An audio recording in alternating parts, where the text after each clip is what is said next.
The heart of parenting isn't control, it's connection.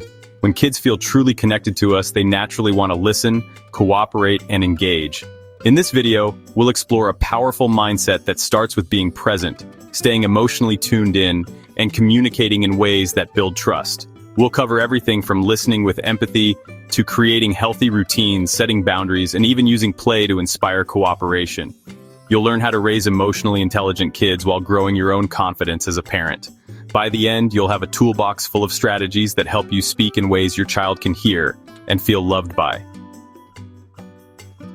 To truly get through to children, we have to first become the kind of listener we always wished we had growing up.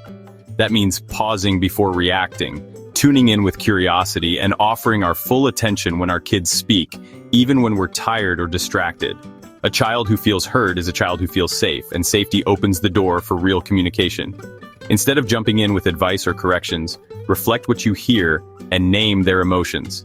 This gives kids the language to understand themselves. Listening isn't passive, it's active parenting that lays the foundation for mutual respect. The words we use don't just inform, they shape our children's beliefs about themselves. When we say things like, "You always make a mess," we're not correcting behavior, we're labeling identity. But when we say, "Let's clean this up together," we focus on solutions without shame. Positive communication affirms a child's value even when addressing tough behaviors. For example, instead of yelling across the room, walk over, make eye contact, and speak in a calm, clear voice. Small changes in tone and phrasing send a big message. You are loved, you matter, and your mistakes don't define you. Enjoyed the video so far? If you have, hit the like and subscribe. It really supports the channel and lets me know you appreciate the content. Don't forget to check out the recommended reading in the description. Let's get back to it. Children don't need us to fix every problem. They need us to understand how they feel. When a child is upset and we jump straight to solutions, they often resist. But when we take a moment to validate their feelings by saying things like, "That was really frustrating," it calms their nervous system and builds trust. Studies showed that emotionally attuned parenting reduces tantrums and strengthens brain pathways related to self-regulation. Empathy makes you the safe place your child runs to, not from. Validation doesn't mean you agree, it means you understand, and that's the key to cooperation. Boundaries are one of the greatest acts of love we can offer. They give children structure, predictability, and a sense of safety. When we set boundaries with calm consistency, rather than with threats or guilt, we teach responsibility and respect. For instance, instead of saying, "Stop whining," or "I won't listen to you," try, "I want to understand, but I can't hear you when you whine. Let's take a breath together." Boundaries framed with kindness allow children to feel guided rather than controlled. Over time, they learn that limits aren't punishments. They are support systems wrapped in love. Children are wired for play, and when we speak their language, magic happens. Asking a child to clean up might cause resistance, but turning it into a game, like racing to see who can pick up more blocks, invites them to engage with joy. Playful communication doesn't mean you aren't serious, it means you're emotionally intelligent enough to meet your child where they are. Laughter builds bonds, lowers stress hormones, and turns ordinary moments into opportunities for connection. When we lighten the mood, kids feel emotionally safe, and from that place, they're far more likely to listen and follow through.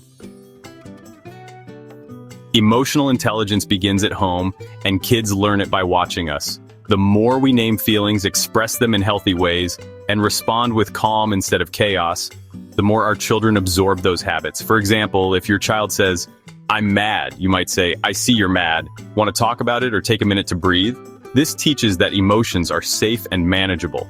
Sharing your own feelings models vulnerability and strength.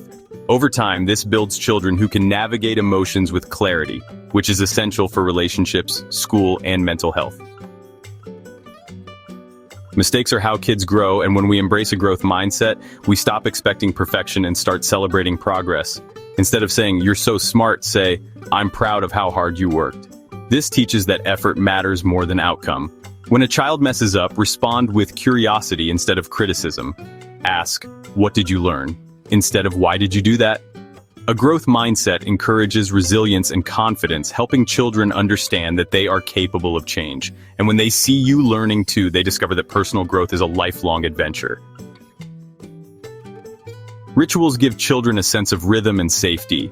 From morning hugs to bedtime check-ins, small moments repeated daily create a foundation of trust. Try starting the day with a question like, "What are you excited about today?" Or ending with, "What's one thing you're grateful for?" These conversations don't take long, but they open emotional doors. Incorporating simple calming practices like deep breathing or quiet music before bed can also reduce anxiety and support better sleep. When you create routines built around presence and care, your child learns that love is steady and always available. A child's ability to listen, focus, and regulate emotions is deeply connected to their physical well-being. Balanced nutrition, hydration, movement, and sleep are essential for brain health and mood.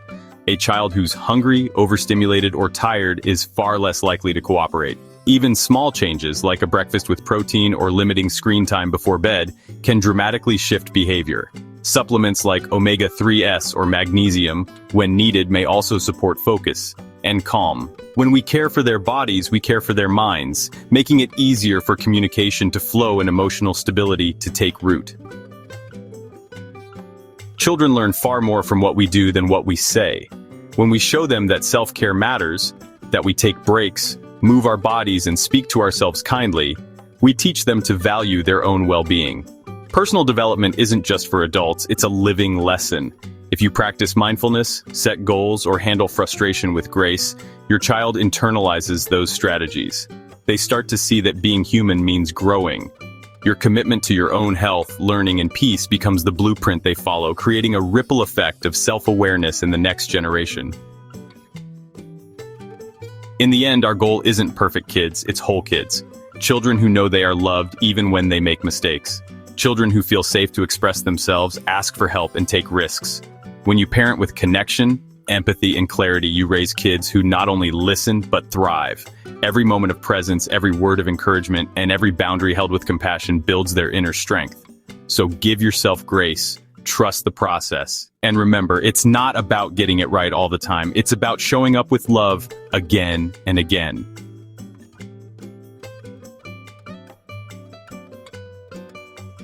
Thanks for watching. If you enjoyed the video, don't forget to like, subscribe, and hit that notification bell. See you in the next one.